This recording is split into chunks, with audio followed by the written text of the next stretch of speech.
مشکلات اور مشکل حالات انسان کی زندگی کا حصہ ہے۔ یہ ہر شخص کو پیش آ سکتے ہیں۔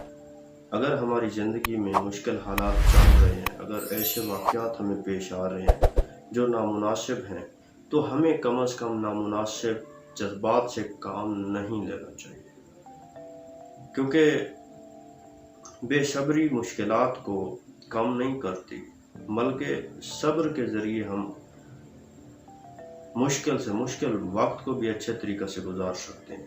پریشانی مسئلہ کا حل نہیں ہوتی۔ جب ہم مشکلات کا سامنا کر رہے ہوں تو ہمیں مقابلہ کرنا چاہیے، ہمیں مشکلات کا ڈٹ کر مقابلہ کرنا چاہیے۔ ہمیں اللہ تعالیٰ نے جو صلاحیتیں دی ہیں، ہمیں پوری کوشش کرنی چاہیے کہ ان صلاحیتوں کو استعمال کر کے حالات کا مقابلہ کریں۔ جب ہم حالات کا مقابلہ کریں گے، جب ہم صبر، ہمت، یقین، ایمان اور حوصلہ سے کام لیں گے، تو اللہ تعالیٰ ہمارے لیے کامیابیوں کے راستے کھول دے گا۔ یہی زندگی کا راز ہے، یہی زندگی کا سکون ہے، یہی بہترین زندگی ہے، تو ہمیں اس کو اپنانا چاہیے۔